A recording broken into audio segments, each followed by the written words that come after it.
boa noite a todos, né? Sejam muito bem-vindos em nome da Escola Superior da Advocacia, do nosso diretor-geral Isaí.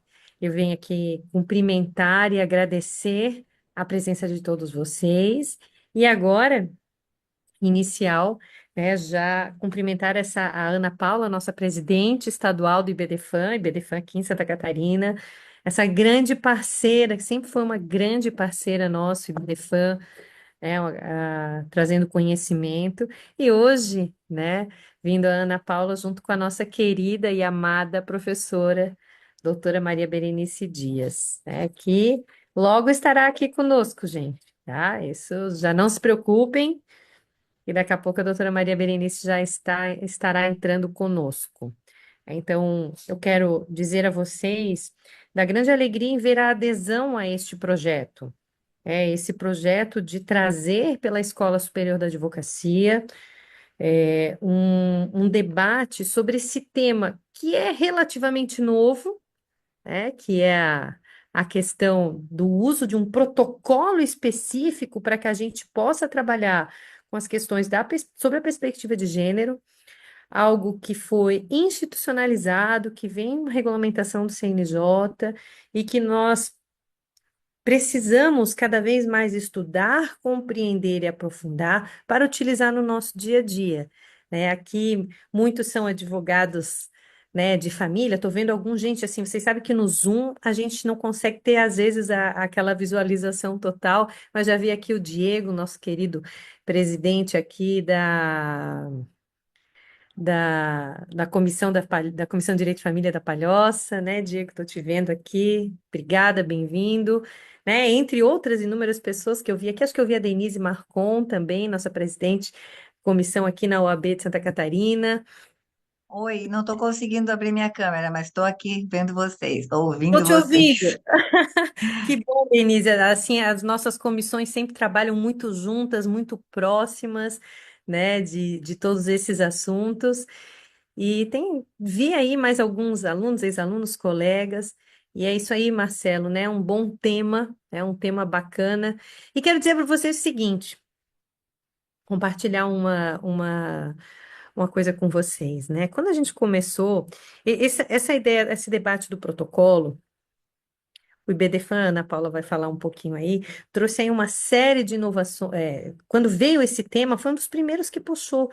E aqui em Santa Catarina, a gente teve um grupo de pessoas que faz parte desse núcleo que está estruturando esse curso. Aqui também estou vendo a Gabriela, Andréa. Gabriela, te vi aqui agora, tudo bem? Vai ser uma das nossas palestrantes, seja bem-vinda aqui a nossa Escola Superior, da Advocacia para trabalhar este tema.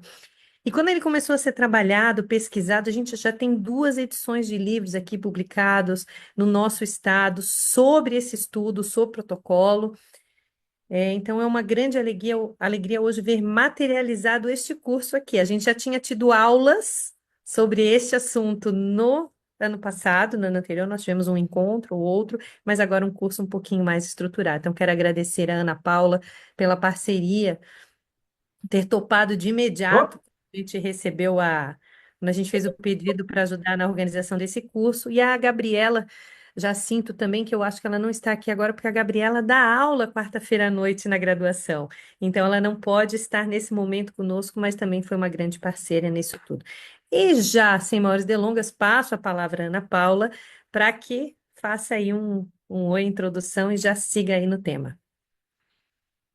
Obrigada, Lu. Boa noite a todos e todas.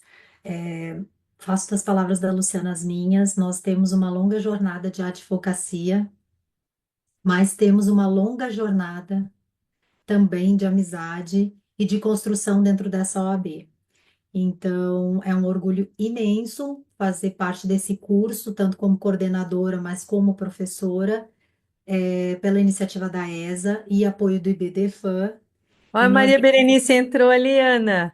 Oi, Dá um Berê, oi. muito bem-vinda. Que alegria, que coisa boa.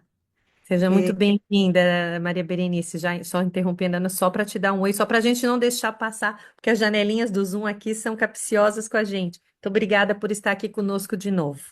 Olha que Professor, evento que você de Santa Catarina. Evento, né, que são maravilhosos. Evento sobre esse tema eu tinha que estar, né? Mesmo que eu acabei de sair do a outra entrando nessa.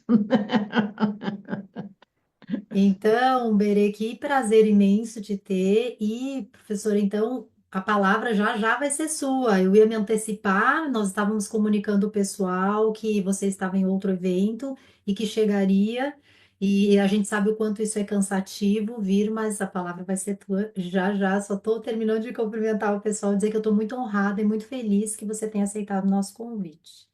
Então, quero agradecer a todos, dizer que o IBDFAN, tanto o IBDFAN nacional, né, que fez, tomou a iniciativa de iniciar a comissão de protocolo para julgamento com perspectiva de gênero, da qual eu sou presidente, mas o IBDFAN de Santa Catarina foi o primeiro também a encampar o tema. Então, nós, com apoio da OAB, obviamente, nós pensamos nessa comissão, iniciamos, foi a primeira comissão do Brasil de protocolo para julgamento, e o IBDFAN Nacional também aderiu à ideia, e nós estamos muito felizes com o curso de peso, com pessoas tão renomadas, e mais, Berenice, que eu estou muito feliz, porque é o terceiro curso que nós fizemos já, o primeiro nós duas estávamos juntas também, é que eu vejo muitos homens aqui hoje. Então, nós temos aí já um movimento. Inicialmente, nós víamos as colegas mulheres, advogadas, magistradas, enfim, operadores do direito, e hoje a gente vê os homens aqui. Então, Luciana, eu quero te agradecer imensamente por abrir essa porta de novo, sempre em parceria com o IBDFAN. Doutora Maria Berenice, muito obrigada mais uma vez. E vamos dar sequência aqui, que eu imagino que o teu tempo também esteja curto, para que depois eu possa falar. Então, muito obrigada, a palavra é sua.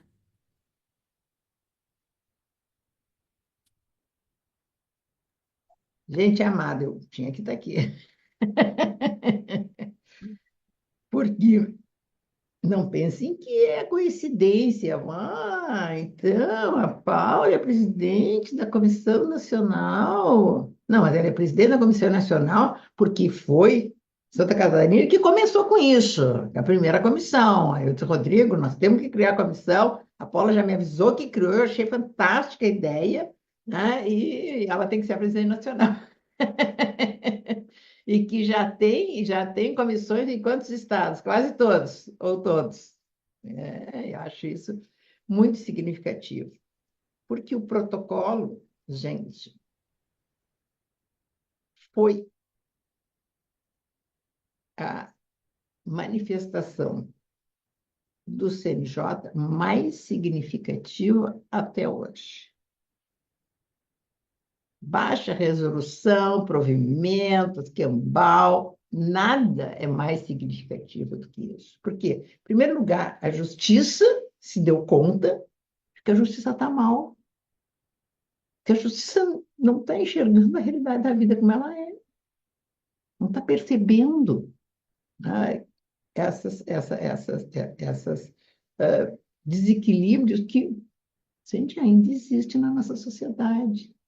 Que a tal da igualdade constitucional é maravilhoso, enfim. As mulheres estão entrando no mercado de trabalho, né? E tal, não tem que isso, não tem que aquilo, porque agora está todo mundo igual. Não é isso que a justiça diz.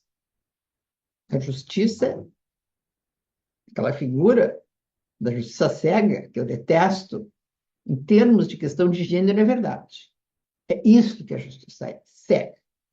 Então, precisou o CNJ fazer um instrumento fantástico, uma ferramenta perfeita e mais uma ferramenta cujo respeito é vinculativo, é obrigatório. Tanto que foi criada uma comissão para dar efetividade, criar um comitê, fazer juiz estudar, fazer curso, cursinho, curso, só que a gente sabe, juiz não frequenta curso, não assiste, não vai a congresso, são raras as exceções que isso acontece. E o protocolo que é do ano de 2022, cuja efetividade foi imposta em 2023, ainda é absolutamente desconhecido. É desconhecido ainda por um número injustificável de profissionais do direito, que eu acho inadmissível. Sabe? Não é possível alguém advogar, por exemplo, no âmbito familiarista, sem atentar ao protocolo. Não tem como. E eu sempre digo assim, e não dá para também advogar nessa área sem ser sócio de BDF. Acho que é uma grande responsabilidade. Até porque nós temos isso, nós temos comissões temáticas, sabe, envolvendo gente de todo o Brasil, sobre todos os assuntos. Sabe, o que nós temos que fazer para atender aquilo que nós nos prometemos a fazer quando entramos na faculdade, sabe, quando abrimos um escritório, sabe, procurar encontrar uma resposta justa. Então, assim, cabe a nós nos qualificarmos para fazer isso. Não tem outra saída, não tem outra saída. E essa é uma responsabilidade nossa. Ninguém vai mudar a justiça se não formos nós advogados. Como? Porque até hoje todos esses avanços que todo mundo canta e proclama, a justiça maravilhosa, a justiça do Brasil, é isso. Reconhece o direito aqui, direitos homossexuais, acabou de admitir agora, essa semana, a aplicação da Lei Maria da Penha aos casais homoafetivos, masculinos, enfim. Está bem? Mas esse mérito se deve a quem foi bater nas portas do judiciário, trazendo, criando, inventando, com a Constituição embaixo do braço, princípios, enfim, convenções internacionais.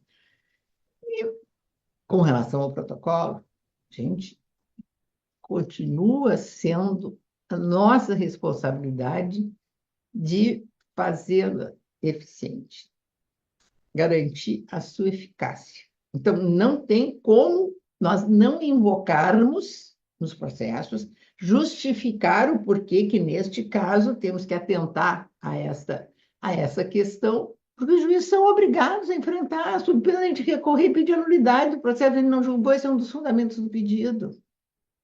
Né? E tem vinculativo. E até acho que foi ontem que me disseram que teve juiz que disse, na minha vara não existe protocolo. Isso não pode acontecer. Isso não pode acontecer. Então, mais uma vez, gente, vamos abraçar mais essa, porque é um grande compromisso. Porque, assim, ó, vamos, às vezes, um pouco assim, sermos honestos, que nós que acabamos nos acomodando com algumas situações absolutamente descabidas, absolutamente desigualitárias. E fica bem. Parece que a gente até ganhou, até avançou. Só que não, sabe? Vejam, eu vou trazer um exemplo que agora, como eu estou atualizando o livro da Maria de Alimentos, sabe? E está mais perto essa matéria. Vejam que o Supremo Tribunal Federal, a unanimidade, na DPF 591, 2024, cujo relator é o Zanin, um criminalista, o que ele disse? Que a ação de alimentos é de menor complexidade e que então não precisa ter advogado. Quem é que não tem advogado, gente? Será que é o pai que não quer pagar alimentos? Ou será que é a mãe que não tem nem como manter o filho, né? E vai ter que ir lá e é isso. Ninguém disse nada, nossa, sabe? Sabe? Não precisava ter ido para a rua falando nisso. Não, o que é isso? Não pode. Tá? Eu não vi um comentário, eu não vi uma crítica, eu não vi nada a respeito disso. Né? E tem outras coisas que a gente... quando diz assim, quanto isto é desequilibrado. Vejam, mesmo contrário à lei. É isso que me surpreende, de vez em quando, a nossa inércia. A lei de alimentos, no artigo 4, diz com todas as letras. Ao despachar o inicial, o juiz fixa alimentos. alimentos provisórios, né? É uma tutela cautelar, cuja eficácia é imediata, tá? Basta olhar lá no artigo 300 do Código de Processo Civil, o que é. Tá? O que os juízes dizem e o que nós acabamos nos conformando. Ele vai vigorar a partir da data da citação. Não! Quanto tempo você pode levar? Quanto tempo ele pode estar fugindo do seu oficial de justiça? E ainda mais, manda pagar 5 dias depois de vencido o mês. Então, esta criança fica sem comer durante mais de 30 dias, em um período que antes havia mora e que levou a mãe a entrar com alimentos e isso, e até na Defensoria Pública, às vezes, conseguia ação. E ali não fala nada, mas tem um dispositivo lá, o legado de alimentos, que alimentos sem alimentos, artigo 1928, que diz que a obrigação alimentar deve ser paga no começo de cada período. Nós nunca invocamos isso nos alimentos. Não existe dos alimentos uma regra expressa. No dia que a gente vai usar, e isso é o que cabe dentro do arcabouço, não temos que esses outros dispositivos, e parece que está tudo bem. Aí eles não pagam alimentos. Aí a mãe tem que entrar com a execução, né? Não paga. E a ação vai, que a gente sabe que demora, que eu não sei nem por que demora, porque não tem um mecanismo mais ágil, e lá pelas 40, o pai começa com o filho. Tu tem que vir morar comigo, porque a tua mãe quer me botar na cadeia. Tu vem morar comigo que te dou tudo. Agora que tu fez 16 anos e tal, pepepé, pereré, ou antes, então vem morar comigo. No momento que vai morar com o pai, o momento que completa 16 anos, é ele que tem que vir pessoalmente no processo, o que o filho faz? Chega e desiste da ação. Tá? E a mãe, que cumpriu uma obrigação que não é só dela. Ela não tem que sustentar sozinha o filho. E se ele pai não paga, quem paga tudo é ela. Então, o que ela está cobrando, sabe? Ela tem que ser ressarcida, porque aquilo era, devia para o filho, ele não pagou, ela que manteve. Não sei por que cargas d'água não se reconhece a subrogação. Por que esse processo não pode seguir, tendo como credora a mulher? Porque o crédito se transferiu para ela, é do filho, mas... Só que não. Aí, quando a gente pede isso não cabe, tem que entrar com uma ação de cobrança lá na vara civil. Vocês não pagam sob ameaça de prisão, imagina uma ação lá que vai ter assim, sob penhora, penhora do quê? Não tem o que penhorar, enfim, e tal. Vou trazer mais um exemplo. Obrigação dos avós. O que a lei diz? Que quando, no artigo 1698, tá? Quando o obrigado não tem condições de pagar, a obrigação se transfere ao seu ascendente. Quem é o ascendente é o avô. Isso é o que está na lei, gente. O que diz a jurisprudência?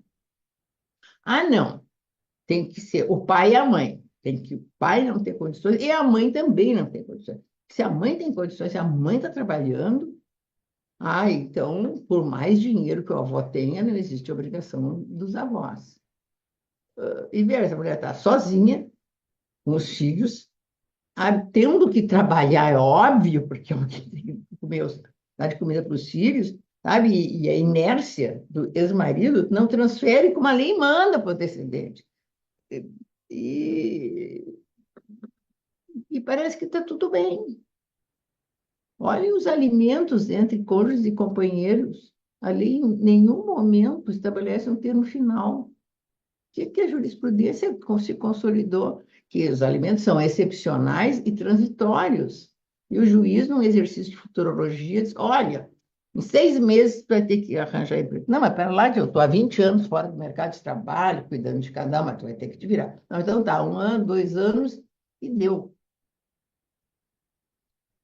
Este processo que eu falei ontem com o desembargador, ele nunca tinha ouvido falar em protocolo, a mulher tem 66 anos. É doente, tem o braço todo ruim. Quando casaram, ficou aquele velho modelão. Houve uma combinação. Por consenso, por coacta, foi isso. O homem trabalha e a mulher cuida da casa e dos filhos. Ela cumpriu a função dela. Quando se separaram, até ele ficou pagando alimentos para ela. E depois de 10 anos que ele pagava alimentos, ele pediu exoneração da obrigação de alimentos. Então, qual foi a resposta do tribunal? Disse, não, mas durante esse período, essa mulher não procurou emprego, ela não procurou se inserir no mercado de trabalho, a doença dela está escrito no laudo, ela é doente, tem vários, mas nenhuma diz que ela é incapacitante para o trabalho. Eu disse, gente, mas não foi isso que ela combinou. Ela não tinha que procurar. Então, vocês estão julgando a mulher e estão condenando a mulher. E tiraram os alimentos dela. Tiraram os alimentos dela. Sabe? Então, assim, ó, vocês se dão conta, assim, quando essas questões, sabe, da órbita da conjugalidade, né, se refletem nos direitos e nas obrigações, principalmente quando tem filhos no meio, essa questão da convivência, olha o que os juízes fazem. Ah, não, convivência é assim. O nome compartilhada, né, eu não sei por que guarda, porque ninguém é objeto, está guardado, é compartilhada. Então, tantos juízes fazem como a gente faz no escritório da gente. Então, assim, fica com a mãe, a guarda é compartilhada, mas a base de residência é a casa da mãe, que a lei nem determina isso. Para minha criança tem 2 casas, né? A lei permite, o Código Civil, lá no artigo 71, diz Bota que esse saco para mim, por favor, no fundo. mais de um domicílio, mais de uma residência. Ah, mas isso dá um certo poder, normalmente, para a mãe, então ela fica dona do filho. E o pai, para fora dos horários combinados, e ele tem que pedir para ela para deixar ela levar no aniversário da bisavó, casamento de um parente, não está na convenção, não faço isso. Então, esse tal de compartilhamento, que é um dever decorrente do poder familiar, nem precisava ter isso. Tá? Vejam que a legislação, apesar da Constituição, do Código Civil, do ECA, dizer que é obrigação de ambos, os cuidados disso, daquilo com o filho, a lei permite, e os juízes aceitam, que um deles, normalmente o pai, né, abra mão da guarda do filho, imotivadamente. Então, eu posso abrir mão desse compromisso? Não quero. Deixa tudo para a mãe. Sabe? E o que isso significa, né, além do descumprimento dos deveres parentais, e que está comprovado que, bom, os filhos precisam da convivência de ambos, parece bom desenvolver. As ciências psicossociais já mais do que comprovaram isso. E assim, o que sempre se faz? Até nós fizemos isso no escritório. Os juízes, então, já tem um tabelão, não é? Está tudo ali pronto. Tá? Então, assim, guarda compartilhada, base da residência na casa da mãe, fim de semanas alternados com o pai, olhe lá, um pernoite, enfim. O que é isso, gente? O que é isso a não ser, no fundo, guardas unilaterais sucessivas? Então, durante 15 dias, todos os encargos parentais, todos ficam com a mãe. Aí, quando se vai no final de semana com o pai, é McDonald's e deu.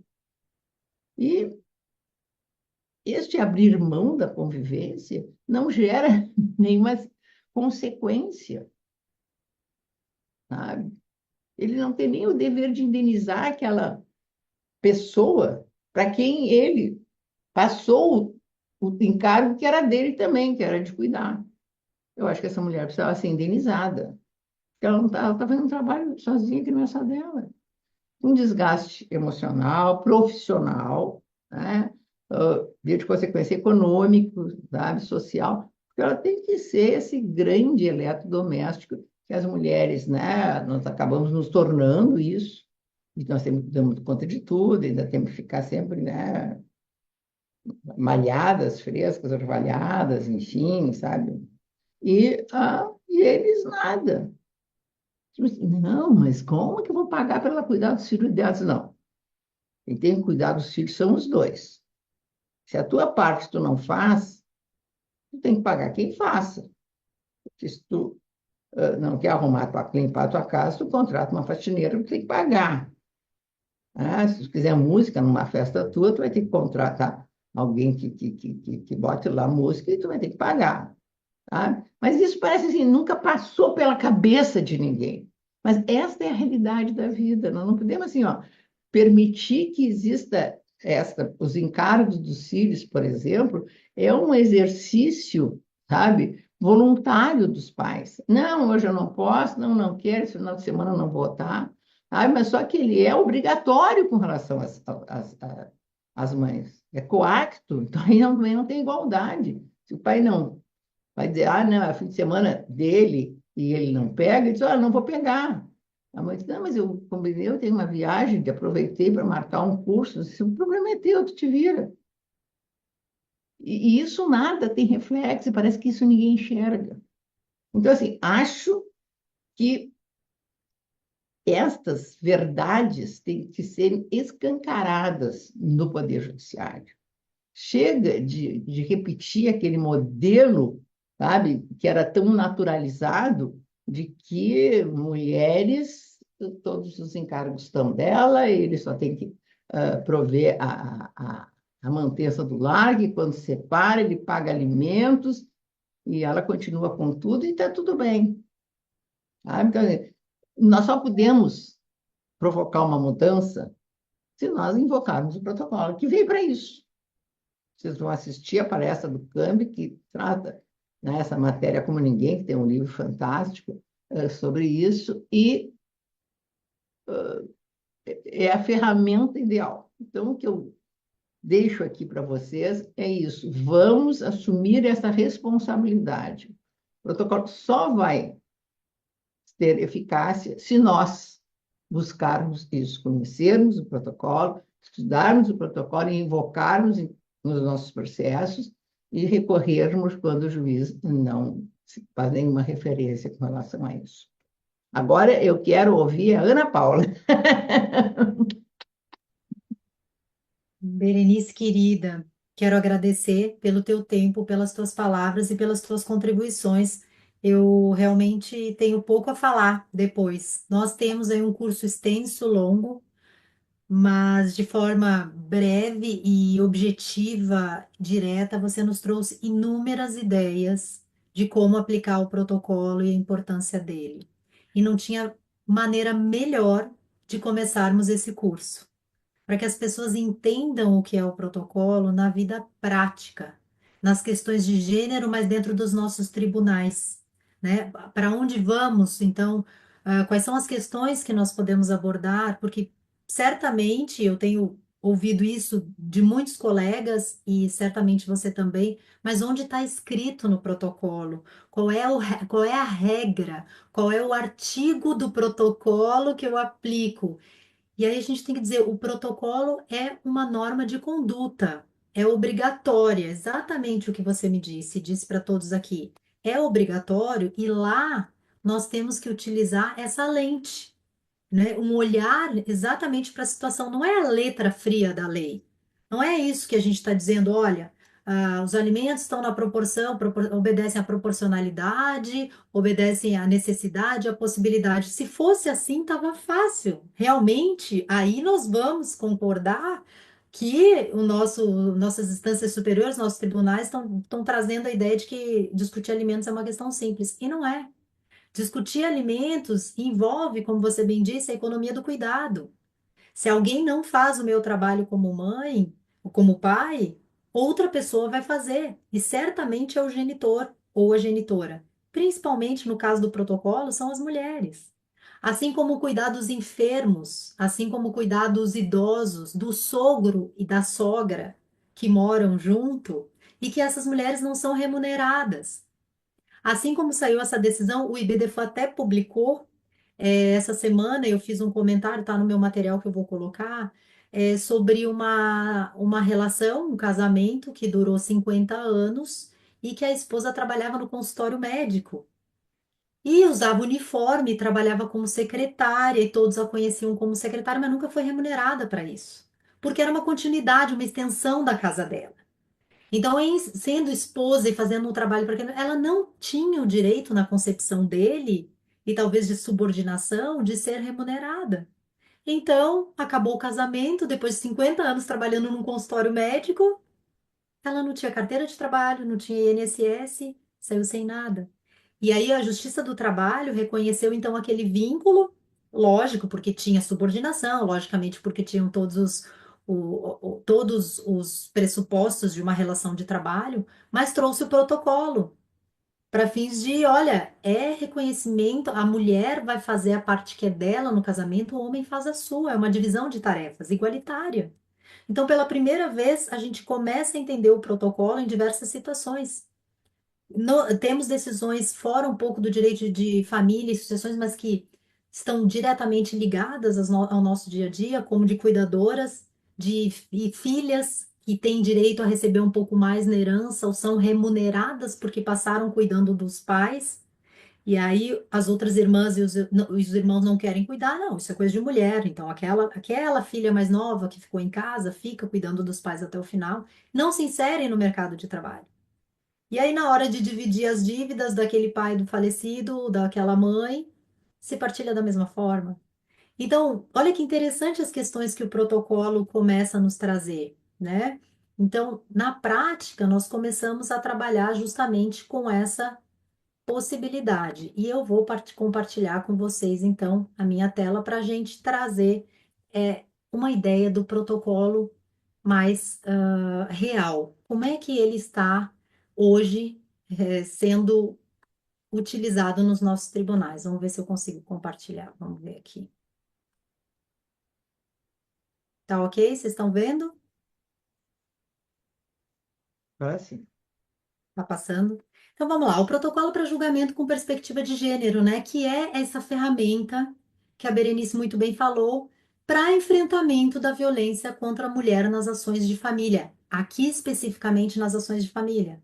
Mas como a gente falou, e seguindo aqui a tua linha, né, Berenice, até uma dos nossos alunos, nossos colegas aqui colocou o seguinte: quando você trouxe a ideia de que a mulher permanece cuidando dos filhos e que pagando todas as contas, e você trouxe a questão dos alimentos, alguém disse sim, as mulheres estão endividadas. Gente, no Brasil, estatisticamente, a cada 9 de 10 mães solos estão endividadas. E 41% destas mulheres recebem menos do que um salário mínimo. Então, são fatos, estatística. Eu gosto de trabalhar com estatística. Então, quando a gente vai entrar com essa ação de alimentos e pedir essa demora, né, Berê? Então, as crianças não comem até lá e tudo bem, a gente dá um jeito, os homens não dão, mas as mulheres dão, as questões de gênero estão aí para serem trabalhadas em razão disso. Quer dizer que para eu fazer isso, primeiro eu vou abrir mão de trabalho, eu vou me entrar numa jornada de trabalho tripla. Segundo, eu vou me endividar, não tenho a menor possibilidade de não estar endividada. E essa é a regra do nosso dia a dia no Brasil. No Brasil, que a gente sabe, a Berê é do Rio Grande do Sul, eu sou de Santa Catarina, o sul do país tem uma condição diferenciada, o sudeste também, mas o restante do nosso país, essa questão do registro dos filhos, das crianças invisíveis que você tanto tratou, né, dos alimentos, é gravíssima. Então, o protocolo precisa estar presente. A gente precisa ver nas nossas decisões. Por quê? Porque a gente não quer que tudo permaneça igual. A igualdade constitucional não é real. A gente precisa aprender, na prática, a ter uma comunicação jurídica, o quê? Mais respeitosa, mais equilibrada, mais equânime entre as partes. E aí eu começo trazendo algumas coisas, né? Como lá atrás, uma decisão de 2019, para ver, recente, ainda recente, mas traz a ideia de igualdade, ó, entendimento dominante de que há isonomia conjugal. E, portanto, neste caso, não foram concedidos alimentos para aquela mulher, para aquela mãe, porque hoje em dia há essa igualdade, né? Mas será que há essa igualdade? Será? Se no nosso país as mulheres recebem 19,4% a menos que os homens, a gente tem aí o portal ó, de 2024, que é o relatório de transparência salarial no Brasil. Então, se as mulheres recebem muito menos e se há uma disparidade imensa de salário entre elas, é óbvio que o protocolo precisa entrar. nas nossas ações, nos nossos pedidos, e é óbvio que ele precisa ser apreciado. E como muito bem disse a Berenice, se não for apreciado, cabe embargo de declaração por omissão, cabe recurso, cabe. Os nossos pedidos estão ali, precisam ser apreciados, um a um, qualquer que seja.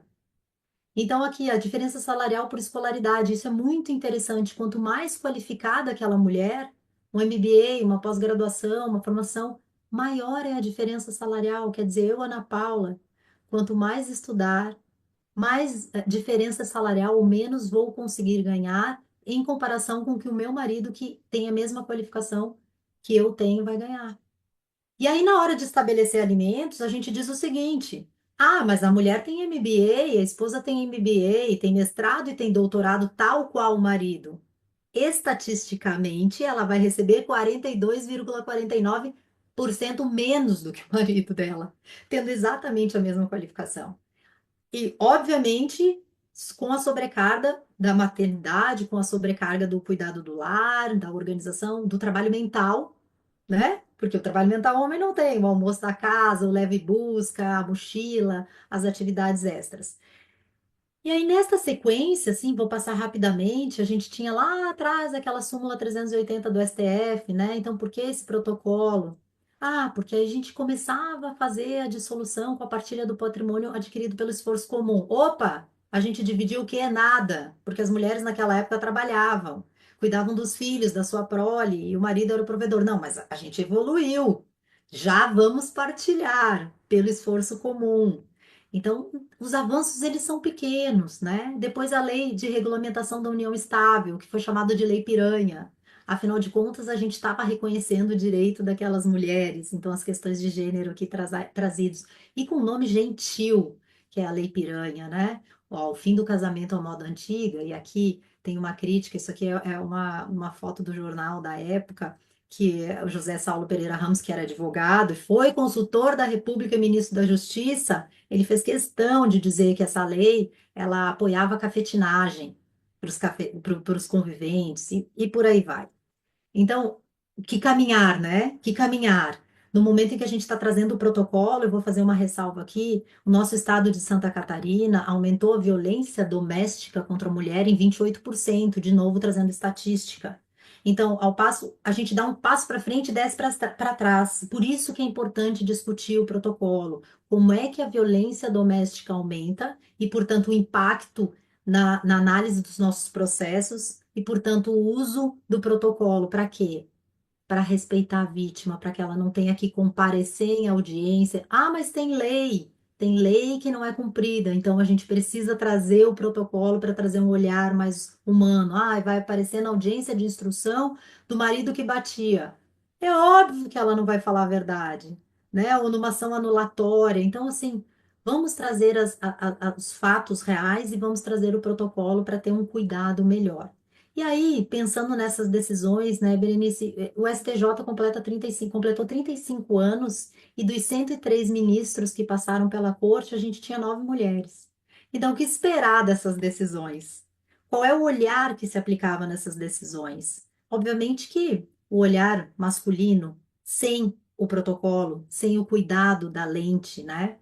E as questões da violência doméstica também, que a cada 24 horas, 8 mulheres são vítimas de violência. Aqui eu gosto de destacar, eu sou chata, estudiosa de estatística, então por que que eu quero trazer? Porque isso vai impactar na guarda compartilhada, isso vai impactar na questão dos alimentos, na questão da partilha de bens, nas anulatórias. Pensem comigo, se a gente tem aqui uma violência doméstica. E que, se vocês olharem, o que está em amarelinho são as mulheres solteiras ou casadas que não tenham filhos. Então, olha como elas sofrem e todo tipo de violência. No entanto, a linha roxa são as que têm filhos. Isso quer dizer que se eu tenho filho, eu tenho 30% de chance a mais de sofrer violência doméstica. Todos os tipos de violência, estatisticamente, são muito maiores com relação àquelas mulheres que têm filhos. E, portanto, na frente dos filhos, na presença dos filhos ou dentro de casa, a violência também acontece contra as crianças, né? Então vamos lá, nossa Constituinte atual, como é que está organizada? 512 parlamentares, 26 mulheres. Estamos bem, né? Estamos muito bem, considerando que a Berenice era a única mulher do Tribunal de Justiça no Rio Grande do Sul. Estamos evoluindo devagar e sempre. É, e pensando nisso, temos aí o nosso protocolo. E qual é a ideia, qual é a recomendação desse nosso protocolo? Ele vem da Comissão Interamericana de Direitos Humanos, que lá atrás já pregava isso e que nós demoramos muito para aplicar, que é conceder uma célere julgamento ao processo, principalmente criminal, em razão da lei Maria da Penha, da vítima Maria da Penha na época, que levou anos para ser julgado. Investigação séria, imparcial, gente, absolutamente, tudo que está na lei, né? A gente não precisava dizer o que já está dito. Mas como tem as questões de gênero, a gente precisa reforçar. Então, assim, ó, assegurar à vítima uma adequada reparação simbólica e material. E aí, gente, vou fazer uma ressalva bem importante. Nas questões de protocolo, nós podemos utilizar para indenização da vítima de violência dentro do direito de família, da vítima de violência processual, que nós vemos todo dia, da vítima de violência patrimonial. Então, antes, nós ficávamos no escuro, embora tivéssemos as ações criminais cabíveis, nós não tínhamos o protocolo para nos dar sustentação. Então, hoje temos, né? Então, ó, processo de reforma que evite a tolerância estatal, tratamento discriminatório com respeito à violência doméstica contra as mulheres no Brasil. Então, a gente tem que trazer todas essas diretrizes agora para os nossos julgamentos do processo, dos nossas ações e dos nossos encaminhamentos. Mas daí, gente, vale lembrar que quando a gente começa a aplicar o protocolo, ele não é só no processo. Ele é na orientação daquele cliente homem que chega no nosso escritório e que paga o mínimo de pensão e que quer reduzir ainda a pensão. Ou então, se aumentou a convivência, e aí concordo com você, Berenice, que domicílio base o quê? Que convivência e guarda? A guarda por si só já outorga direitos a um e outro, não precisava discutir guarda, convivência e domicílio base. E aí vira uma salada. Mas quando ele chega lá, a gente já tem que dizer, olha, isso não é possível. Você não vai reduzir. Que a gente tenha esse olhar, essa consciência, que a gente não aceite esses pedidos enquanto advogados sem um olhar mais humanizado, né? Então, vamos lá, segundo o protocolo, né, no que diz respeito ao trabalho no Brasil, por que que ele é bem importante para a nossa área de família? Por quê? As mulheres, em geral, trabalham muito mais nos afazeres domésticos e maternos, quando não em todos, né? Por outro lado, os homens ocupam as posições mais altas e os cargos mais remunerados. Portanto, nós temos que equilibrar isso na relação, de convivência com os filhos, de guarda de alimentos, e levando tudo isso em consideração. Há uma dependência financeira da mulher. Ah, mas só existe alimentos transitórios agora por 2 anos. A gente chegou a essa conclusão, né? O Brasil aqui chegou à conclusão de que mulher não importa. Mulher, o marido não é aposentadoria. Vi várias decisões nesse sentido.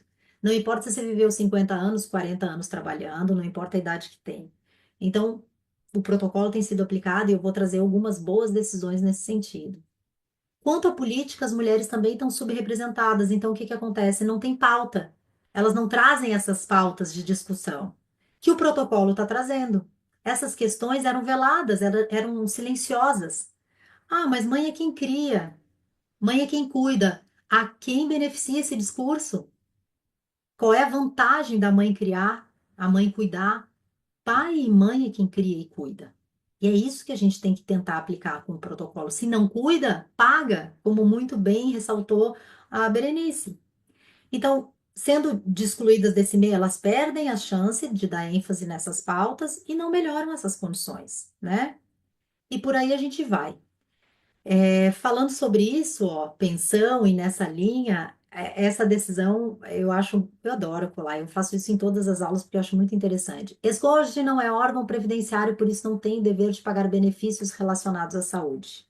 Ora, a vida inteira viveu com um plano de saúde do marido. Com 65 anos, se eu tiver que apresentar um plano de saúde, contratar um plano de saúde, eu, mulher, com 65 anos, que nunca trabalhei, eu não consigo pagar um plano de saúde. E eu tive um padrão de vida a vida inteira, então como é que faz, né? Então, são essas diferenças que a gente precisa trazer. E qual é a missão, então, dos magistrados e magistradas? Tomar consciência da existência desses estereótipos. É para isso que a gente está aqui. É para isso que nós estamos trabalhando. É para que as nossas petições venham bem fundamentadas, porque somos nós que mudamos as decisões. Então, os magistrados vão tomar consciência quando nós reiterarmos, quando nós aprendermos a colocar. Identificar em casos concretos, refletir quais são os prejuízos, gente, da não aplicação do protocolo, que são inúmeros, em casos onde há as questões de gênero e vulnerabilidade, e que vamos combinar que no direito de família são quase todos, né? E quais são as intersecções, quais são os marcadores sociais, porque a gente também tem que lembrar que tem vários estereótipos femininos. Não são só as mulheres, né? Nós temos uma gama imensa, que depois a doutora Gabriela vai trazer isso com bastante propriedade. Então, as mulheres que sofrem violência por parte de pessoas desconhecidas, mas que a grande parte são vítimas da sua família. Então, reconhecer isso, qualquer tipo de violência. E aí a gente começa a trazer aqui o protocolo para a prática, o que eu acho que é muito importante. Nesse caso, tinha uma ofensa muito clara do advogado contra a mãe do autor, dizendo que ela era uma prostituta, que ela se relacionava com vários homens, inclusive homens da família, com o objetivo de desqualificação dessa mãe, desse autor. E aí, com muita propriedade, a ministra Nancy Andrighi faz uma ressalva e pede para que ele se desculpe e tire, então, das decisões e dos seus pedidos qualquer menção de desqualificação, com base no protocolo, sob pena de responsabilidade civil, responsabilização civil. E isso, gente, nas nossas petições, nas petições que chegam, onde nós contestamos, nas nossas ações, nós precisamos trazer. Nós precisamos apontar, olha, eu não aceito que se refira à minha cliente desta maneira. Eu quero a responsabilidade, oficia a OAB. Então, nós precisamos fazer o nosso trabalho, nós precisamos trazer. Então, aqui é a mesma situação, né, que mantinha relações e que, portanto, não tinha como afirmar a paternidade. Ora, se tem dúvida da paternidade, faz o teste de paternidade. Não importa, ninguém perguntou para aquele pai se ele se relacionou sexualmente com 40 pessoas antes dela no mesmo final de semana, porque pouco importa. Mas com relação à mulher, para desqualificá-la, isso foi trazido no processo, né?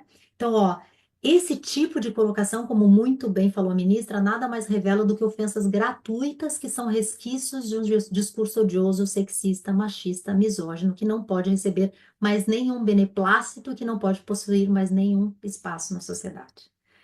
Conseguimos respirar, começamos a respirar dentro do processo. Tá aí o nosso protocolo para ser aplicado. Mas o que que nós estamos enfrentando, afinal? Violência sexual, violência física, violência psicológica, mas pela primeira vez, talvez com um pouco mais de afinco, a violência patrimonial seja olhada, a processual seja olhada. Porque essas práticas opressoras, por vezes, são veladas, não se vê, ou não se discute. E aí tinha aquele velho ditado, entre marido e mulher não se mete a colher, se mete sim, e hoje a gente sabe. Mas essas são as violências visíveis. Há pouco tempo atrás eu tive uma cliente que me procurou, super conceituada pela USP, mestrado, doutorado, assinou uma dissolução de união estável da noite para o dia, sem ler, confiando naquele parceiro, a véspera de defesa de tese de doutorado e um patrimônio considerável, e no dia seguinte ela me procurou, me mandou, eu disse, me mandou a dissolução, a escritura, eu falei, mas você abriu mão de tudo. E foi uma escritura pública. Que chance temos nós agora de entrar com uma ação anulatória? Então, aí ela me traz um quadro, assim, de mensagens de violência, de perseguição, de coação num período em que ela estava defendendo a tese de mestrado, em que ela estava envolvida emocionalmente com essas questões, em que ela queria assinar confiando que ele estava fazendo a coisa certa. E aí, como que nós vamos trabalhar isso? Nós vamos tentar trazer o protocolo. Mas para ver como essas violências nem sempre são claras, né? E aí a questão da obrigatoriedade, que a Berenice já falou. Ele é obrigatório, a aplicação é obrigatória para todo o Poder Judiciário Nacional. Não dá para dizer que não, na minha vara eu não aplico, no meu tribunal eu não aplico, na minha Câmara eu não aplico. né? As resoluções do CNJ, elas possuem o quê, gente? Status de ato normativo primário. Então não tem a menor possibilidade de. É lei, tem validade de lei. Então ninguém aqui entra com uma ação sem recolher custas. É regra? Não, não, mas só um pouquinho. Essa regra eu posso pensar, já que o CNJ, né, o protocolo. Não, é regra. Então, se porventura a gente entrar com os embargos de declaração, entrar com um agravo, sob o fundamento de que os pedidos do protocolo para julgamento não foram analisados, não pode vir uma decisão nesse sentido. Tem que vir uma decisão de. Pode negar o meu pedido, mas tem que justificar, né? É meio convocatório aos integrantes do Poder Judiciário. E quais são as recomendações, então? Isso que nós já discutimos, identificar estereótipos, né? Refletir sobre os prejuízos e dar sequência. Mas aí, para a gente começar a já se encaminhar para o final e analisar o impacto disso no direito das famílias, como muito bem falou a Berenice, trabalho doméstico invisível. Aqui, gente, nós temos uma gama imensa de discussões para trazer o protocolo. Aqui, das diversas, mais variadas situações das mães, né? Das questões de gênero dentro de um núcleo familiar. A questão da sobrecarga materna. O CAMB muito bem traz fundamenta suas decisões com base no trabalho doméstico invisível, na sobrecarga materna. Vocês têm a chance de ter aula com ele é maravilhoso. Ele traz todas as questões filosóficas, né, Berenice? Ele vai a fundo nisso. Ele traz a questão do capital investido na maternidade, quer dizer, que preço tem isso? Eu abro mão da minha vida profissional, eu abro mão do meu tempo. Quanto custa isso numa ação de família, quando a gente tem que fechar um pacote, que nem sempre é fácil? A questão da disparidade entre a remuneração.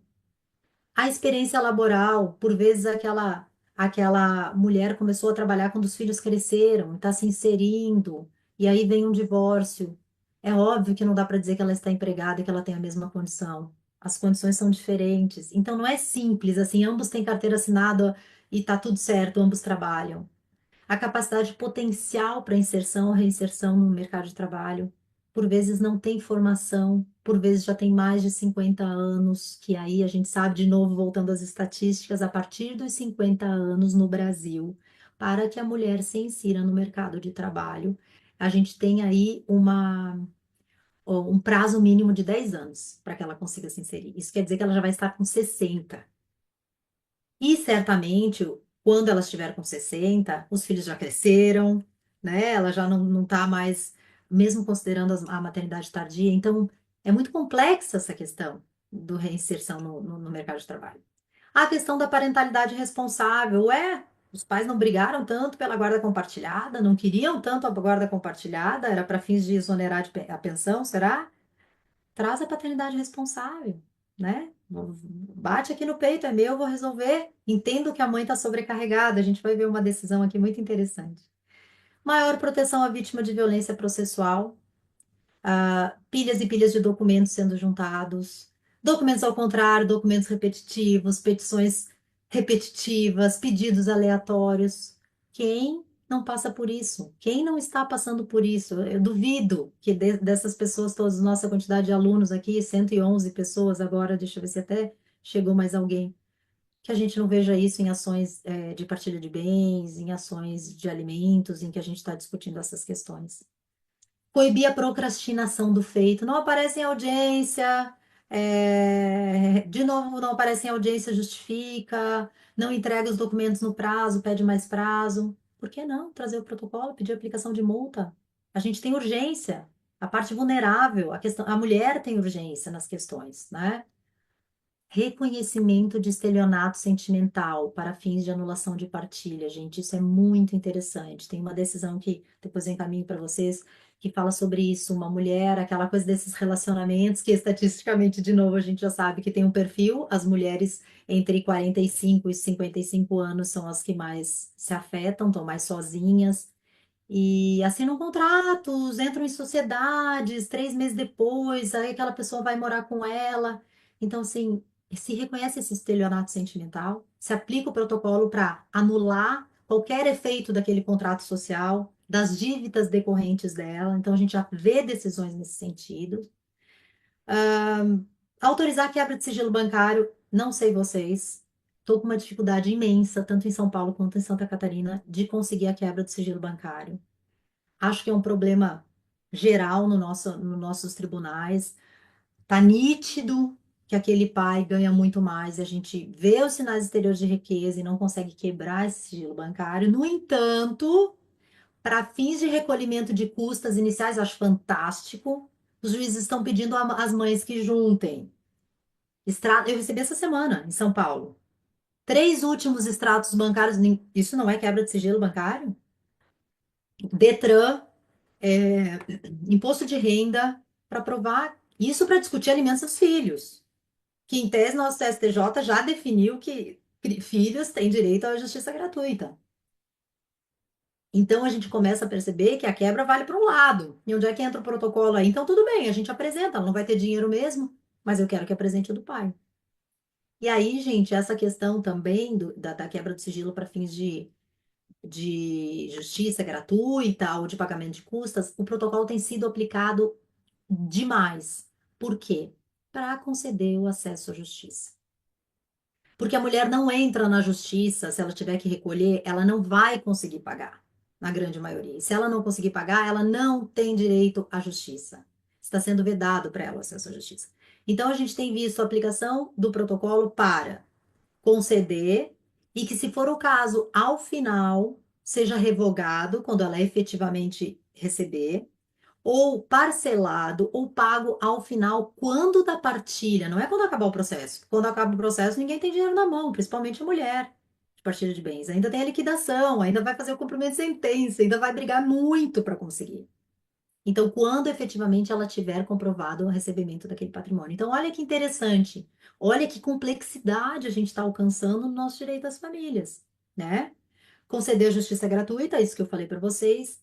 E outra coisa que a gente não via, autorizar a partilha parcial de bens. Gente, 10 anos, 15 para fazer uma partilha de bens. Enquanto isso, olha, os homens estão flanando administrando o patrimônio, surfando, e as mulheres vendendo as suas roupas, fazendo brechó, vendendo os móveis de casa. Eu tenho vários casos assim, de patrimônios consideráveis, vultuosos. Então, para aí.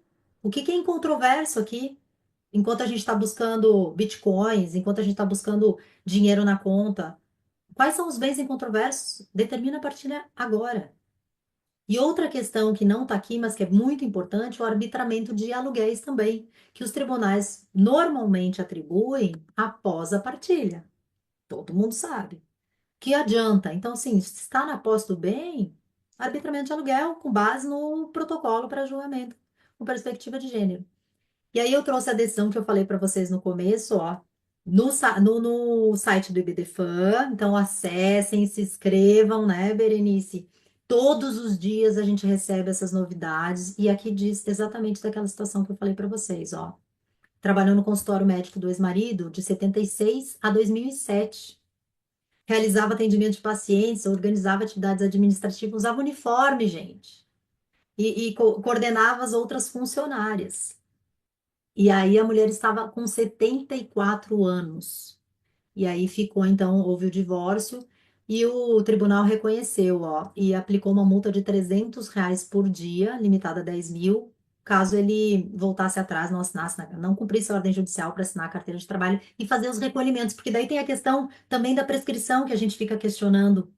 Sim, mas tudo bem, não recolheu, prescreveu? Não, não prescreveu, ó.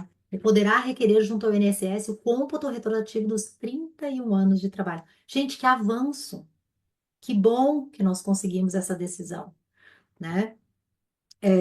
E aí aqui também, já me encaminhando para o final, sei que estamos todos cansados, começamos às 7, mas a gente tem tanta matéria e vocês vão ter tanta coisa ainda.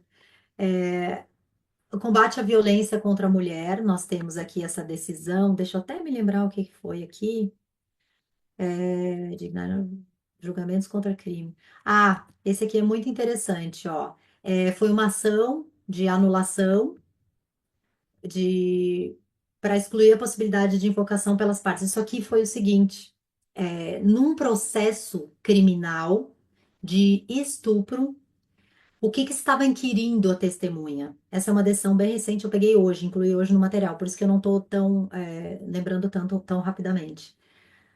Falando sobre a vida pregressa dela, o modo de vida com quem ela se relacionava, e estava na instrução, e era um crime contra a dignidade sexual muito pesado.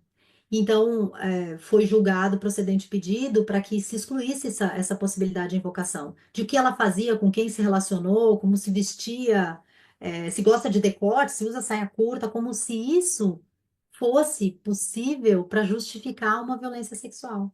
Então, com base no protocolo, foi julgado procedente esse pedido para excluir qualquer questionamento na audiência de instrução com relação a isso. Então, olha, a gente tem aí alguns avanços. Aí, de novo, a questão ó, da capacidade do capital invisível, né? Que os filhos, então, os alimentos dos filhos, para serem arbitrados, devem ser levados em consideração este capital investido. A decisão é de Minas Gerais e é muito boa essa decisão, vale a pena pegar, né? E aqui ele discorre nesse agravo de instrumento também, ó. Ter-se em conta que o tempo investido na criação de um filho representa um capital invisível, que no tecido social atual geralmente é imputado desproporcionalmente à maternidade. Então, é imperativo levar em consideração essas horas de cuidado que se tem com dois filhos, com um custo invisível. Não pode, fiz um curso, tenho que trabalhar. Eu estou brigando num processo, parece piada. Eu sempre gosto de trazer esse processo para o pai pegar todas as quintas-feiras. Ele só quer pegar de 15 em 15 dias na quinta, porque ele diz que tem que trabalhar.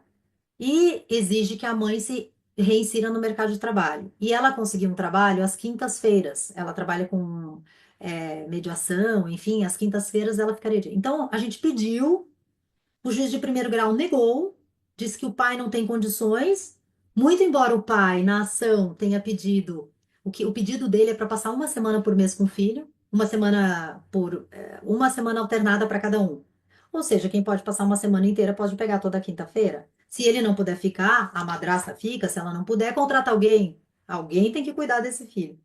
E aí a briga é essa, enquanto a mãe está se inserindo, conseguiu na quinta-feira e ela vai perder o emprego. Se ela perde o emprego, ele diz que ela não trabalha.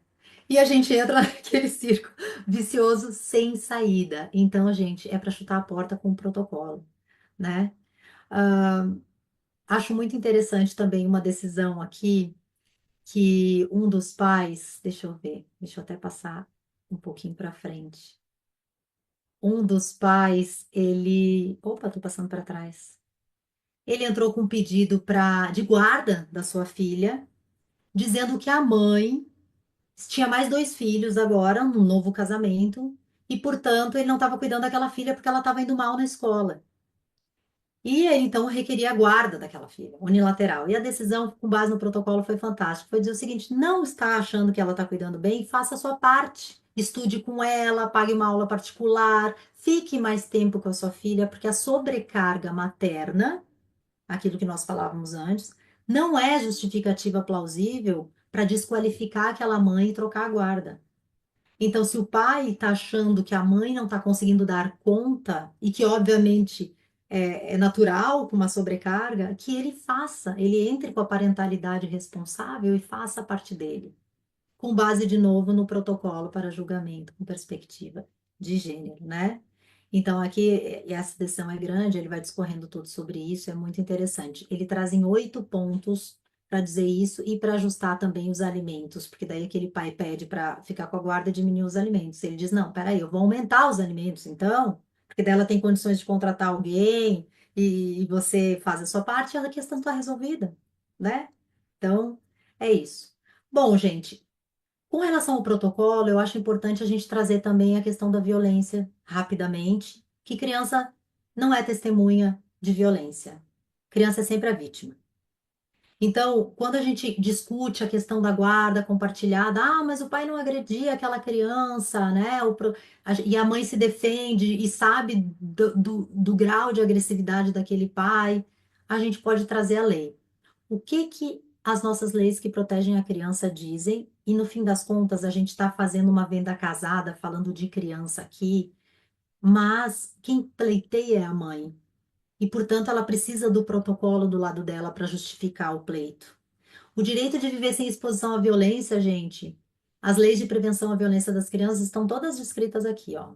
É um absurdo, né? As leis que defendem os interesses das crianças, elas são muito diferentes. Elas trazem exatamente a mesma coisa em vários artigos, mas trazem idades diferentes. A gente tem muitas contradições. No entanto, todas são uníssonas no sentido de proteger as crianças da exposição à violência. Então, eu não precisava do protocolo para entender que compartilhar uma guarda ou compartilhar a guarda até não é um problema, porque tem pai que compartilha a guarda e nunca convive, mas ampliar aquele direito de convivência ou fazer valer aquele direito de convivência quando há agressão é algo muito sério.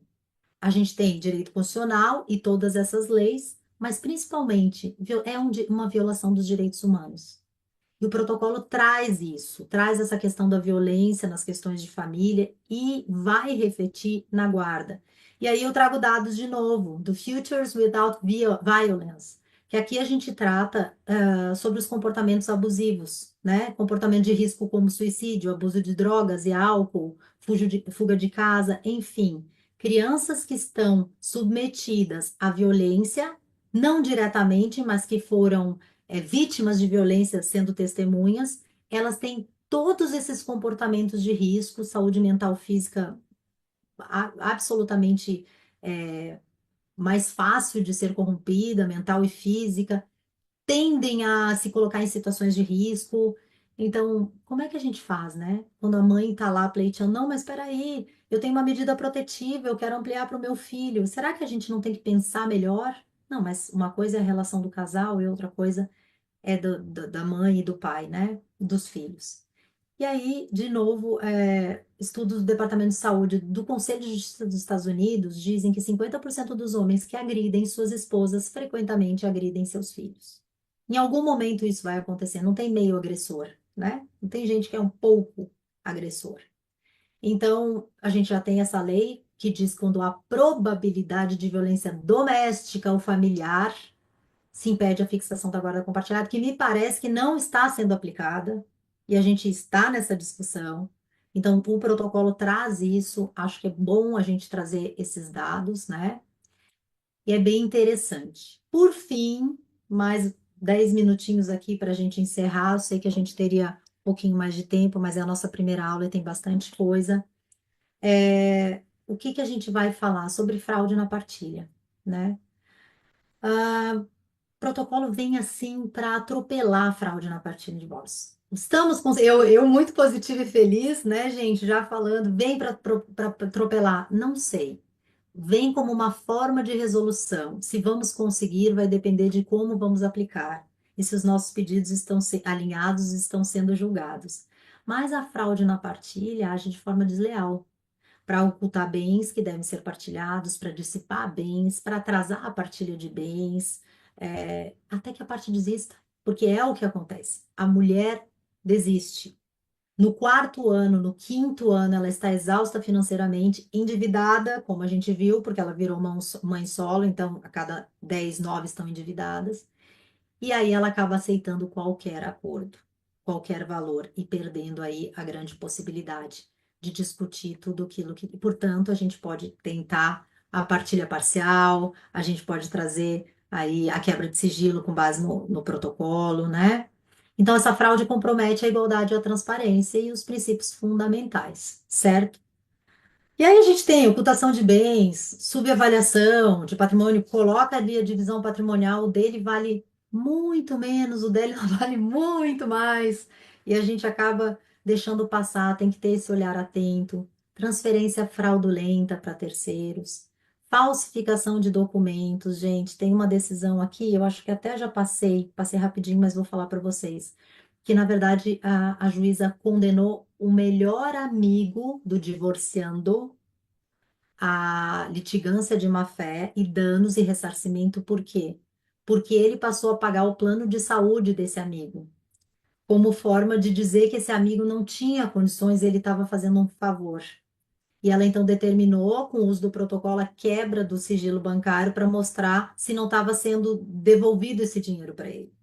e restou provado que estava sendo devolvido.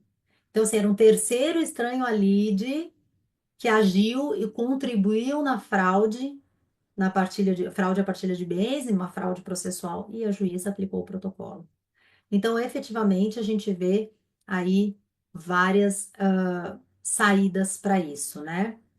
Aqui algumas decisões muito interessantes que não teremos tempo para falar, mas a questão da idade da ex-companheira, a questão da violência doméstica. O que que acontece? Alimentos que já se encerraram há 2 anos, foram pagos durante 3 anos, se encerraram, mas ele cometia violência doméstica.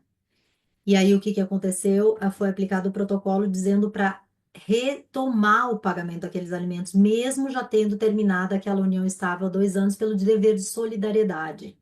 Em razão das violências que eram absurdas, ela entrou em depressão, ela ficou doente, ela ficou pelo INSS. Quando ela saiu do INSS, ela ficou desassistida. Então, o tribunal reconheceu essa vulnerabilidade dessa ex-cônjuge e trouxe, uma decisão utilizando aqui o protocolo para julgamento com perspectiva de gênero, né? Como forma de evitar discriminação e como forma de proteção, então, também. Aqui a guarda unilateral, a mesma coisa. E tem uma outra decisão que eu quero falar para vocês, que eu achei muito interessante, que foi o pai pedindo simplesmente para que não reconhecesse o filho que ele registrou, um filho registral, que não era dele. Um pai nunca compareceu, registrou a época do nascimento, nunca foram casados. E anos depois, a mãe ingressou com ação de alimentos. O filho tinha 8 anos. E aquele pai disse: não. Ela mantinha relação com todo mundo. Eu nem sei se eu sou o pai. Pai registral, gente. E desqualificou a mãe, e o tribunal utilizou o protocolo e disse: olha, pouco importa se você é o pai ou não, você é o pai registral, nem um DNA vai tirar a sua condição, e, portanto, pediu então para que ele deixasse, riscasse no processo todas as falas de desqualificação dela. Então, assim, temos algum avanço, né? E, de novo, para encerrar, a violência processual ou lawfare, que traz todos esses atrasos processuais e que o protocolo tem se utilizado. Então, sim, gente, usem o protocolo, peçam aplicação de multa, peçam expedição de ofício para a OAB, peçam, ingressem, façam, registrem um boletim de ocorrência, porque daí também entra na esfera criminal. Vão pedir, o pai pode responder por estelionato patrimonial, quando há essa violência processual. Então, está se frustrando de receber citação, tudo aquilo que eu já falei, vários fundamentos, que não, várias petições desprovidas de fundamentação, né? Cultura para desmerecer argumentos contraditórios. Então, em vez de utilizar o direito, só tumultua o processo, dissemina os estereótipos, procrastina a partilha. Então, isso tudo a gente pode também utilizar o protocolo. Ah, tá aqui a decisão, eu não tinha perdido, não. Eu coloquei hoje também, ó. Juíza condena homem por violência processual contra ex-esposa de amigo. Então, ex-esposa de amigo, ele resolveu fazer uma boa ação, seu amigão, pagou ali o plano de saúde de 3.140, pedindo ressarcimento. A juíza disse: ressarcimento não, de jeito nenhum aqui. Você está cometendo fraude, você está estimulando a fraude processual e você vai responder, inclusive, civilmente. Muito interessante. Dissolução de sociedade, gente, aquilo que eu falei para vocês, sociedade monta um contrato social, daqui a pouco começa a vender patrimônio, daqui a pouco começa a endividar o nome daquela mulher, e aí a possibilidade de anular esse contrato social com base no protocolo para julgamento com perspectiva de gênero. Essa decisão é muito interessante, foi uma colega juíza na verdade, desembargadora do Rio Grande do Sul que me encaminhou. Ela disse: Ana, foi incrível, muito nítida a violência sentimental e a violência patrimonial, e eu anulei, porque daí ele foge um pouco da vara da família, né? Eu anulei aquele contrato social daquela empresa. E a gente fica, às vezes, pensando qual é a jurisdição, como é que a gente vai discutir, mas esse não era um bem que entrava na partilha, então ela fez com que cessassem os efeitos, e já no tribunal. Então, acho que foi uma belíssima decisão. Então é isso, gente. As questões aqui de gênero, ó, o que que a gente precisa levar em consideração com o protocolo? Toda a questão da palavra da vítima, do direito a ressarcimento quando há violência, né?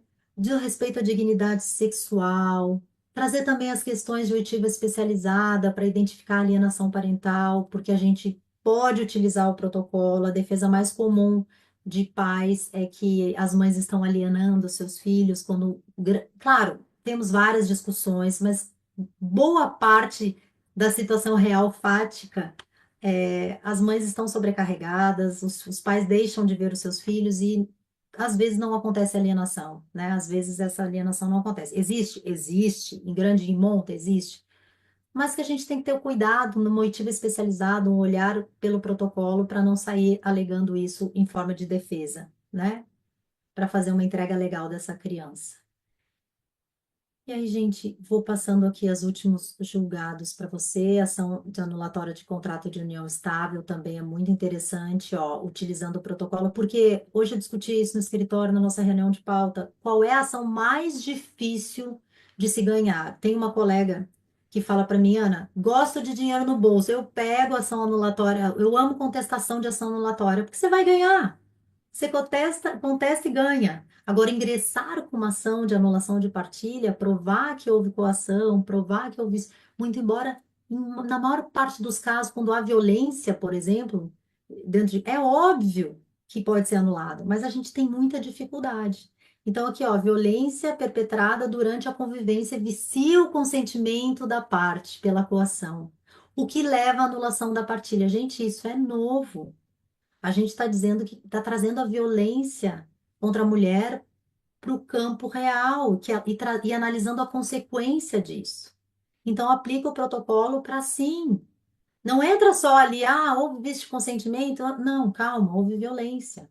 Então, a gente consegue aplicar, e até em razão da ocorrência de relação assimétrica. Aplica o protocolo, vamos anular essa partilha e começar de novo, né? Aqui a questão de fraude. Verificada a severa desproporcionalidade da partilha, viciado o princípio da dignidade, possibilita a anulação do ato, e aí a gente traz o protocolo. Então, gente, são inúmeras as nossas possibilidades. O que que nós precisamos fazer com o protocolo? Precisamos ler. O protocolo precisa estar impresso na cabeceira da nossa mesa, do lado do nosso computador, para que a gente entenda. A gente tem Eu dei poucas possibilidades nesse curto período que nós temos. Vocês têm aí quartas-feiras, mais 3 quartas-feiras com excelentes professores para entender tudo que nós temos para fazer. Então, vamos difundir, vamos requerer, vamos fazer os pedidos. Como eu falei para vocês, se não for apreciado, agravem, embarguem, apelem, tragam isso como matéria de defesa dos seus clientes e vamos fazer uma luta conjunta para nosso protocolo ser difundido e ser julgado aí pelos nossos tribunais com bastante carinho, né? Deixo para vocês uma frase que as mulheres, na verdade, não precisam ser defendidas e referenciadas, só precisam ser tratadas como seres humanos iguais. E é isso que a gente pretende, é isso que a gente espera com esse curso. Muito obrigada pela presença. Professora Maria Berenice, muito obrigada por estar aqui até essa hora. Eu sei da sua exaustão. Eu amo você. Você é minha grande. Eu tenho uma imensa admiração e sigo os seus passos. Eu sempre te trago como exemplo de força, de coragem e de potência. Precisamos de mulheres como você, que são raras nesse mundo. Então, muito obrigada. Muito Ó, obrigada a todos e todas. E vou passar a palavra para a senhora encerrar, que eu acho que é o que todos esperam. Só um minutinho antes, Ana. Ai, Luciana, que peraí. bom que você chegou, não te enxerguei aqui. Isso. Primeiro, assim, ó, adorei tudo. Não sei como é que juntar todo esse material, mas tem milhões de pessoas, e eu sou uma delas, pedindo que tu disponibilize essa matéria, essas tuas transparências, porque não sei se é esse o nome que se usa hoje em dia. Antigamente era. E, Não é. porque, assim, nós precisamos despejar todas essas decisões no site do BDFAN. Então, tu manda que eu me encarrego de fazer isso. Pode deixar, farei. Isso, Então, e assim, só dizendo primeiro, né, Berenice maravilhosa, como sempre, né, nossa mulher força e inspiração, né, a tua, a tua vivência, a tua atitude é uma inspiração para todas, né? Então, isso é tão bacana saber que a gente tem como a quem seguir e a quem referenciar, né? Todas as tuas lutas, todas que tu encabeçasse, vieram aí com grandes resultados. Ana Paula, querida amiga, mas não mais, muito mais do que amiga, maravilhosa, né? Com essa aula, com esse material, acho que tivemos uma excelente abertura para o nosso curso, né? Para dar aquele gosto assim, temos muito mais a estudar e temos muito mais a fazer. E sim, eu lembro, Berenice, acompanhando lá desde naquele momento da luta dos casais homoafetivos, né, como era importante que a gente batesse, vamos acreditar, a gente vai tomar vamos acreditar, e é a mesma coisa no protocolo. E quero dizer para você o seguinte, hoje, na nossa jurisprudência do IBDFAN, já falando isso, gente, eu ia falar isso, a Berenice já até adiantou. Hoje estive em reunião com o Rony e Maria José, lá do nosso IBDFAN, porque nós temos uma comissão de jurisprudência, onde nós estamos trabalhando vários assuntos. Depois fica o convite para quem quiser conhecer, né, também a comissão. É, nós fizemos vários ajustes recentes nisso, e um deles que já está combinado com a Ana Paula também, que agora a Berenice também já reforçou, nós vamos fazer um tópico ali específico nosso banco de jurisprudência só das decisões de aplicabilidade do protocolo, para que a gente possa reverberar utilizando a força do IBDFAN, esse instituto maravilhoso que esteve aí nas maiores decisões importantes, nos momentos mais críticos do direito de família, nos momentos que mais saiu de decisão, o IBDFAN estava lá. E não será diferente nisso tudo. Então, já temos isso. Outra coisa, quanto ao material, pessoal, muita gente pedindo no chat, Ana, e aí eu vou dizer o seguinte: não vou dizer a vocês que vamos remeter a e-mail de todos. Isso eu preciso, existe um procedimento para isso, mas tenho uma ideia muito legal.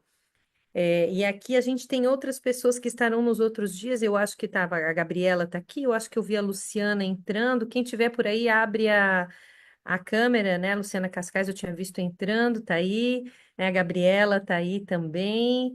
Eu tinha visto a Júlia entrar, não sei se ela ainda está aqui. Eu vou fazer uma outra ideia para vocês. Nós vamos criar um drive, uma pasta, tá? E depois eu vou compartilhar com vocês por QR Code e vocês acessam. A gente faz um QR Code já na próxima aula e os professores aqui vão botando o material ali dentro para que a gente possa utilizar e reverberar toda essa questão dessa pesquisa. Além disso, né, vocês sabem que tem os livros e as obras publicadas, tem vários textos publicados nesses dois volumes que já tem do livro do protocolo para julgamento e perspectiva de gênero, mas tem uma frase que eu achei sensacional, Berenice, de uma magistrada nossa, a Ana Luísa, que ela fala assim: parcial é o juiz que não aplica o protocolo, porque ela foi acusada de ser parcial por aplicar o protocolo para mulheres. E aí, em resposta, ela escreveu um texto que está nesse livro, e a conclusão dela é: parcial é aquele que não aplica. Então, isso é uma grande reflexão entre diversos outros temas. O livro, Paula, o livro o nome é exatamente Protocolo, é isso, Ana Paula, Luciana, que são organizadoras, né, do livro, Protocolo para Julgamento e Perspectiva de Gênero. No nosso último encontro, nós estamos planejando aí esse aí, Berenice, esse mesmo, obrigada. Tá? A, Nós vamos, no nosso último encontro, estamos planejando a possibilidade de fazê-lo híbrido, então quem estiver em Florianópolis poderá vir conosco aqui E acompanhar. aí eu vou. Ah, eu acho que agora, a partir de junho, vai ter o voo direto, Berenice, pelo que eu estava vendo. Ai, graças, estamos esperando esse voo direto Florianópolis-Porto Alegre. Não, Ah, e aí vai ter já também a prévia do terceiro livro. A gente tem muitos projetos aqui, então vai ser muito bom ter a tua presença. Luciana, eu quero me desculpar, não tinha te visto no meu quadradinho aqui. Imagina que esses Você já quadradinhos, tinha por isso que eu voltado. falei, que esses quadradinhos aqui, eles enganam a gente. E Estava aí desde o começo. Não, é que eu só fechei a janela um Isso. pedacinho de tempo que eu fui administrar coisas na casa, porque como uma mulher, né? Eu tenho aqui diversas outras funções, mas estava ouvindo o tempo inteiro. E assim, não sei se eu estou enganada, a Luciana Cascais, nós estamos ainda recebendo artigos para a próxima edição do livro, não é isso? Posso É o dia mandar um? 13, né? Claro. Foi, foi estendido o prazo até junho. Claro, Berenice, que Imagina se honra! pode ser eu. Imagina! É, para nós, maravilhoso isso. Ah, então acho que é nessa união e refaço as palavras, acho que a Ana Paula comentou o fato de nós temos colegas homens aqui também assistindo, um grande número, o que nos comove, porque isso não é uma pauta de mulheres, isso é uma pauta social, é uma pauta muito maior, né? E muitas vezes a gente acaba tendo grupos muito femininos nisso, mas para quem está atuando no direito de família, a Berenice falou, claro que o protocolo é muito mais amplo do que direito de família, né? Mas aqui boa parte de nós acaba puxando para isso, até porque existem muitas ligações diretas nisso, do nosso dia a dia com a aplicabilidade. Então não tem como a gente não tem como. Eu tenho ficado muito contente em ver o crescimento de colegas pedindo aplicabilidade do protocolo. Isso tem me dado bastante alegria em ver isso. Gente, assim, sobre a presença, só para dar mais um recado também, vocês têm que alterar o nome e botar inteiro. Para alterar, vocês vão na janelinha de vocês, tem 3 pontinhos ali, e ali tem o renomear. Sabe, quando vocês estão na janelinha de vocês, no quadrado onde vocês estão, com a tela fechada, tem um renomear ali em 3 pontinhos.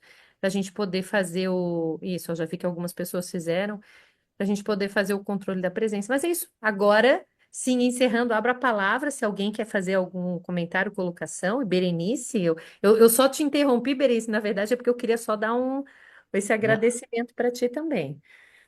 Ah, Se não.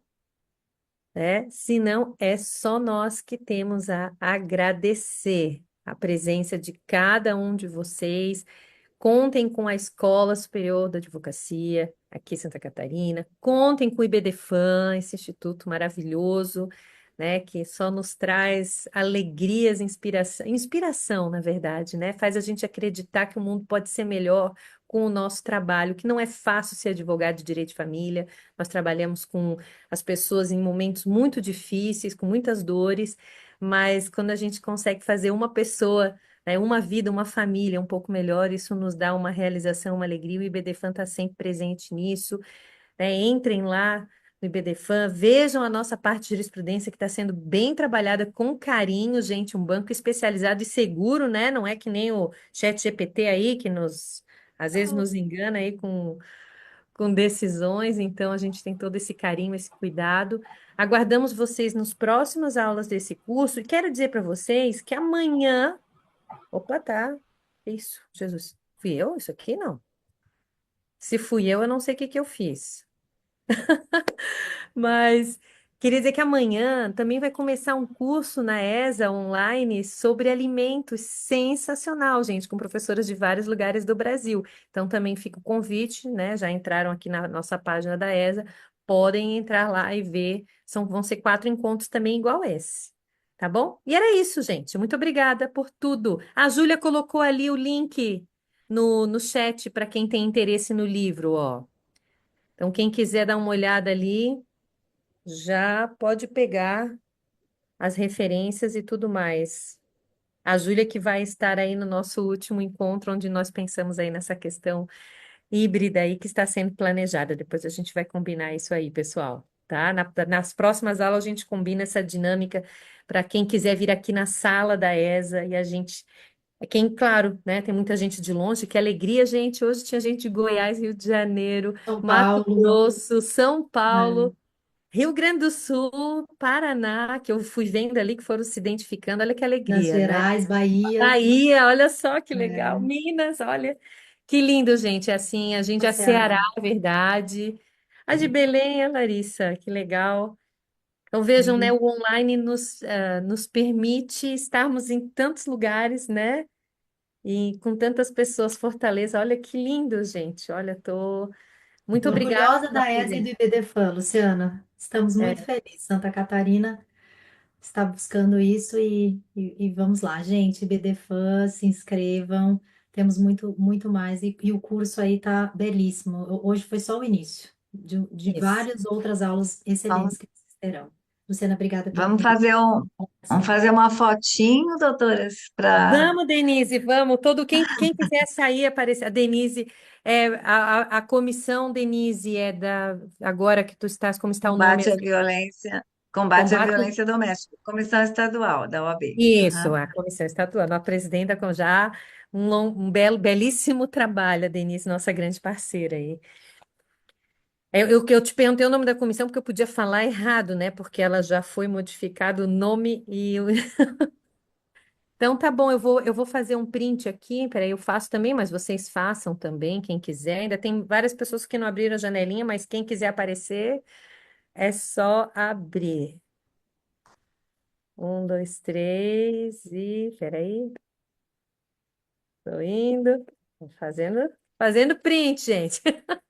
Depois eu coloco ali. Muito obrigada novamente e uma boa noite a cada um de vocês e até a próxima quarta-feira.